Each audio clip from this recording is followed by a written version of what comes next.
Hey, welcome back to the channel. Everybody, make sure you subscribe to this channel, like this video, go ahead, comment down below. Let me know where you guys are from, who you rocking with, who you a fan of.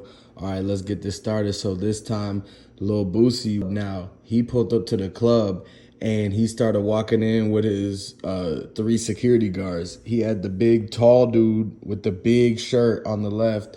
Then he had the other guy. They pulled up. Boosie was wearing his chains and everything like that. No glasses this time, nothing. So when they was recording him, you could see exactly his reaction and everything because he walked up to get into the club after the whole Duke situation now, after this whole week, right? So he goes to the club and this just happened. They check him at the door. Like the security literally taps his hand on his sweater and like starts to try to pat him down. At first, like Boosie stopped and like stood in front of the guy, like, he was gonna ask him if he had anything on him or whatever, right? But he just like actually tried to, the security for the club tried to actually pat down Boosie, and Boosie's security were like, stop, man, what are you doing? You don't pat Boosie. Do you know who this guy is? You don't pat him down. And so now it's like, just everything that's been going on with the whole situation, how involved Boosie is. Now it's like people are seeing the whole other side, like Boosie didn't just got figured out about what he's been doing and the whole involvement.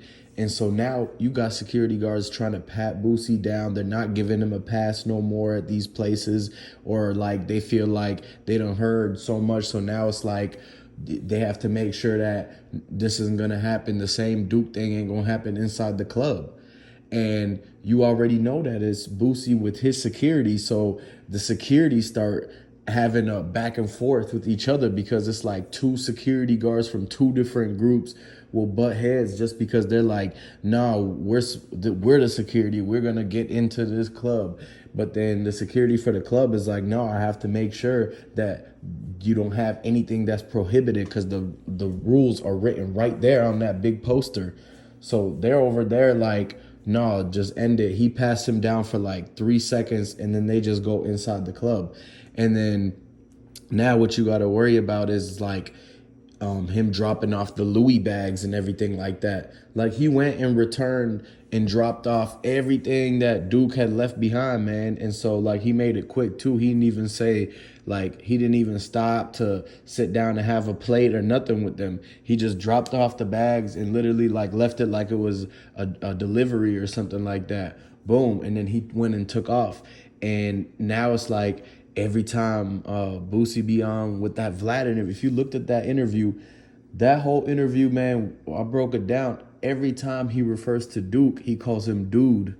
He be like, oh, dude was doing this and dude was cool and all that.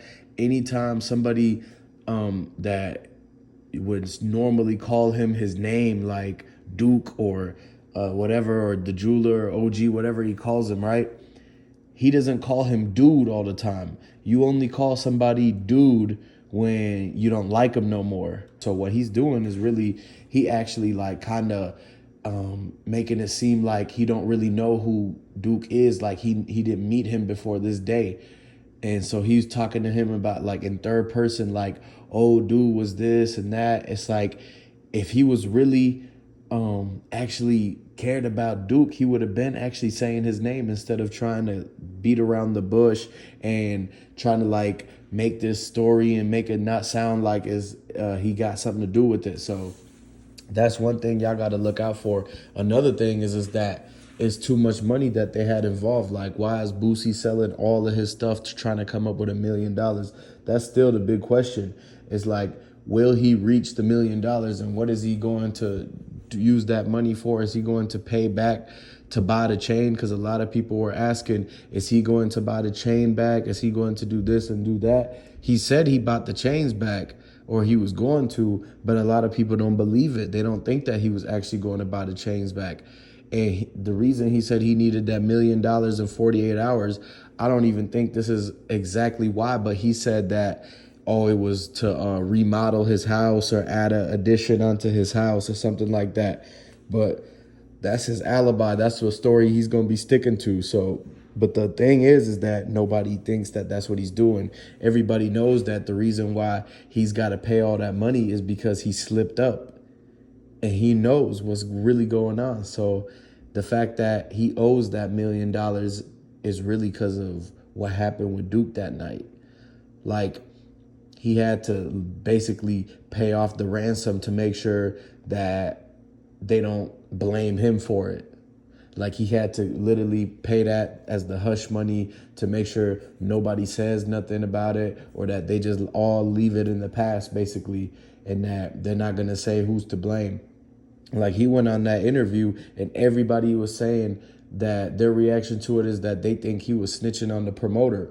Like he actually, no one thought he was going to speak on it when they asked him in the interview, hey, can you speak on what happened with Duke, da-da-da-da, right? He actually started speaking on it because he has some sort of reason that he thought he had to clear his name on it, because he knows what really happened. Like, he knows that he was close to that. And if he was close to it, it's like he can almost see it. So he had to like put it out there, his side of the story and everything like that. And that's why everybody picked it up. That's why everybody was talking about it. And so now when you go and look at it, it's like he told on the promoter by saying that the promoter was the guy that found Duke with all his jewelry on. And you see how they're using the word, they found him with all his jewelry.